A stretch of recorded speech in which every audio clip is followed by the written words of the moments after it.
ಇಲ್ಲಿ ನಾವು ಸಂಜಯ್ ಗಾಂಧಿ ಒಂದು ಪ್ರೀಮಿಯರ್ ಇನ್ಸ್ಟಿಟ್ಯೂಟು, ಇದು ಟ್ರಾಮಾ ಸೆಂಟರ್ ಇದ್ರೂ ಕೂಡ ಇದು ಮೇಜರ್ ಆರ್ಥೋಪೆಡಿಕ್ಸ್ ನಾವು ಇಲ್ಲಿ ಡೀಲ್ ಮಾಡ್ತಾ ಇರೋದ್ರಿಂದ ಇದನ್ನು ಮೊದಲು ಇಲ್ಲಿ ಅಳವಡಿಸಿದ್ದೀವಿ, ಬೇರೆ ಕಡೆನೂ ಮಾಡ್ತೀವಿ.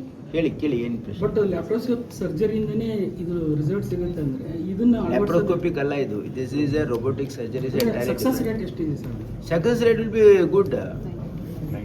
99% ಇರುತ್ತೆ ಇದರಲ್ಲಿ. ಸರ್ ಕನ್ವೆನ್ಷನಲ್ ಬರೀ 3 mm ಡಿಫರೆನ್ಸ್, ಇದರಲ್ಲಿ 0.011%. ಈಗ ನಿಮ್ಮ ಕನ್ವೆನ್ಷನಲ್ ಮಾಡಿದ್ರೆ 3 mm ಡಿಫರೆನ್ಸ್ ಇರುತ್ತೆ, ಬಟ್ ಇಲ್ಲಿ ಮಾಡಿದ್ರೆ 0.03 ಇರುತ್ತೆ.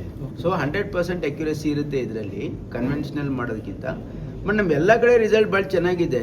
ನಮ್ದು ಎಲ್ಲ ಗೌರ್ಮೆಂಟ್ ಹಾಸ್ಪಿಟಲಲ್ಲಿ ಏನು ನೀ ರಿಪ್ಲೇಸ್ಮೆಂಟ್, ಹಿಪ್ ರಿಪ್ಲೇಸ್ಮೆಂಟ್ ಆಗಿದೆ. 99% ಗುಡ್ ರಿಸಲ್ಟ್ಸ್. ಇಂಪೋರ್ಟ್ ಮಾಡಿರೋದು ಎಲ್ಲಿಂದ sir? This is an imported medicine sir from Korea. Korean ಇದು. ಸರ್ ಎಕ್ಸ್ಪೆಂಡ್ ಇನ್ ನಾರ್ತ್ ಕರ್ನಾಟಕ ಅಂದ್ರೆ 2 ಟೈರ್ ಸಿಟಿಗೆ ಎಲ್ಲ ಮಾಡ್ತೀರಾ? ಎಲ್ಲ 2 ಟೈರ್ ಸಿಟಿ ಎಲ್ಲ ಕಡೆನೂ ಮಾಡ್ತೀವಿ. ಯಾಕಂದ್ರೆ ಈಗ ಕಿಮ್ಸ್ ಹುಬ್ಳಿ, ಆಮೇಲೆ ಬೇರೆ ಬೇರೆ ಕಡೆ ಎಲ್ಲ ಕಡೆ ಮಾಡಬೇಕು ಅಂತ ಒಂದು ಪ್ರಪೋಸಲ್ ಮಾನ್ಯ ಮುಖ್ಯಮಂತ್ರಿಗಳಿಗೆ ಕೊಟ್ಟಿದ್ದೀವಿ. ಅದವ್ರು ಪರಿಶೀಲನೆ ಮಾಡ್ತಾ ಇದ್ದಾರೆ. ಯಾಕಂದರೆ ನಾವು ಎಲ್ಲ ರೋಬೋಟಿಕ್ ಇಕ್ವಿಪ್ಮೆಂಟಿನ ಎಲ್ಲ ಸರ್ಕಾರಿ ಮೆಡಿಕಲ್ ಕಾಲೇಜ್ಗಳಲ್ಲಿ ಮಾಡಬೇಕು ಅಂತಂದರೆ ಅದಕ್ಕೆ ಸುಮಾರು ದುಡ್ಡು ಖರ್ಚಾಗುತ್ತೆ. ಸುಮಾರು ಒಂದು 900 ಕೋಟಿ ಪ್ರಪೋಸಲ್ ಇದೆ. ಹಾಗಾಗಿ ಇದು ಹಂತವಾಗಿ ಮಾಡಬೇಕು ಅಂತಕ್ಕಂಥದ್ದು. ಅಫೋರ್ಡಬಲ್ ಪ್ರೈಸ್ ಅಲ್ಲಿ ರೋಗಿಗಳಿಗೆ ಚಿಕಿತ್ಸೆ affordable price, free of cost ಇದು. We are charging something free of cost. Ayushman Bharat ಅಲ್ಲಿ ಕ್ಲೇಮ್ ಮಾಡ್ತೀವಿ. ಇದು ಜನರಿಗೆ ಫ್ರೀ ಆಫ್ ಕಾಸ್ಟ್. ಸರ್ಕಾರಿ ಮೆಡಿಕಲ್ ಕಾಲೇಜ್ಗಳಲ್ಲಿ ಫ್ರೀ ಆಫ್ ಕಾಸ್ಟ್.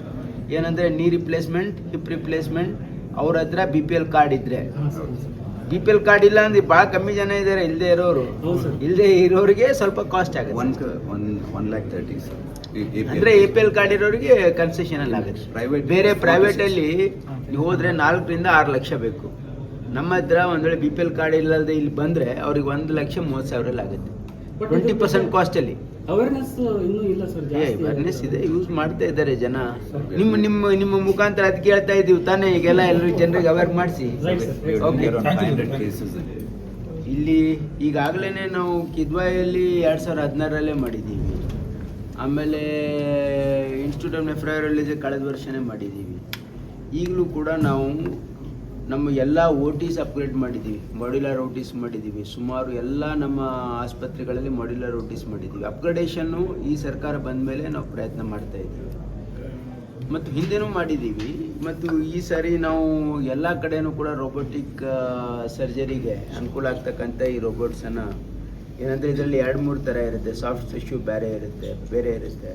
ಆಮೇಲೆ ಇದು ಫಾರ್ ಆರ್ಥೋಪೆಡಿಕ್ಸ್ ಯೂಸಿಗೆ ನಾವು ಬೇರೆ ಬೇರೆ ಕಡೆ ಮಾಡಬೇಕು ಅಂತಕ್ಕಂಥ ಉದ್ದೇಶನೂ ಕೂಡ ಇದೆ. ಯಾಕಂದರೆ ಈಗ ನಾವು ಗೌರ್ಮೆಂಟ್ ಸೆಟಪ್ಪಲ್ಲೇ ಕೂಡ ಮೆಡಿಕಲ್ ಕಾಲೇಜಸಲ್ಲೂ ಕೂಡ ನಾವು ನೀ ಮತ್ತು ಹಿಪ್ ರಿಪ್ಲೇಸ್ಮೆಂಟನ್ನು ಮಾಡ್ತಾ ಇದ್ದೀವಿ. ಹಾಗಾಗಿ ರೋಬೋಟಿಕ್ ಯಾಕೆ ನಾವು ಅಳವಡಿಸ್ತಾ ಇದ್ದೀವಿ ಅಂದರೆ ಮೋರ್ ಅಕ್ಯುರಸಿ ಇರುತ್ತೆ, ಬೆಟರ್ ರಿಸಲ್ಟ್ ಇರುತ್ತೆ ಅಂಥೇಳಿ ಈಗ ಮಾಡ್ತಾ ಇದ್ದೀವಿ. ಸರ್ಕಾರ ಎಲ್ಲ ಕಡೆನೂ ಮಾಡಬೇಕು ಅಂತಕ್ಕಂಥ ಉದ್ದೇಶನೂ ಕೂಡ ಇದೆ.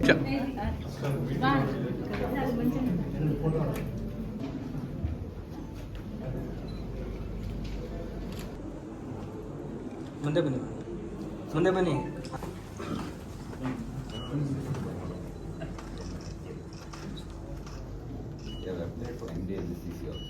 Oh, this time. Okay, that's good.